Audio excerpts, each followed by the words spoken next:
La première revue de presse avec évidemment à la une Sébastien Lecornu, renommé à Matignon, et c'est à la une d'énormément de nos journaux ce matin. Oui, Le Parisien aujourd'hui en France titre ce matin Lecornu épisode 2.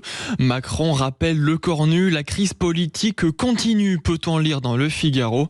Alors après cette nomination tardive hier soir, les réactions de l'opposition ne se sont pas fait attendre sur les réseaux sociaux. Censure, déclare le président de l'Union des droites pour la République, Éric Ciotti sur X. Incroyable pour la chef de file des écologistes Marine Tondelier. Pour Mathilde Panot, présidente du groupe LFI à l'Assemblée nationale, jamais un président n'aura autant gouverné par le dégoût et la colère.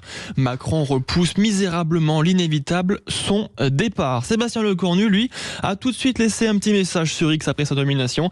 Il dit « J'accepte par devoir la mission qui m'est confiée par le président de la République de tout faire pour donner un budget à la France, pour la fin de l'année et de répondre surtout aux problèmes de la vie quotidienne de nos compatriotes.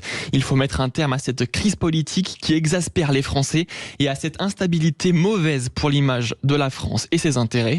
Une fois de plus, les prochains jours s'annoncent agités puisque, je vous le rappelle, le nouveau gouvernement devra déposer un projet de budget avant lundi au Parlement. Et le journal Libération est allé à la rencontre de ces Français lassés par la politique, clairement ceux qui ne croient plus ni aux promesses ni aux discours. Ouais, direction Aubervilliers ce matin en Seine-Saint-Denis.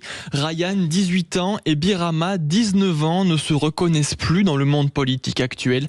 Ces jeunes, comme beaucoup d'autres, se disent déconnectés d'un système qu'ils jugent fermé et réservé à une élite. On ne se sent pas écouté, affirme-t-il, lassé des scandales et des promesses non tenues. À travers leurs témoignages, Libé dresse le portrait d'une jeunesse désabusée, mais pas forcément indifférente. Il s'intéresse à la société, à l'actualité, mais sans croire que la politique puisse encore changer les choses. On parle de nous comme des bébés, alors qu'on vit les mêmes galères que tout le monde, déplore Birama. Le quotidien souligne aussi un phénomène plus large, la méfiance grandissante envers les partis traditionnels.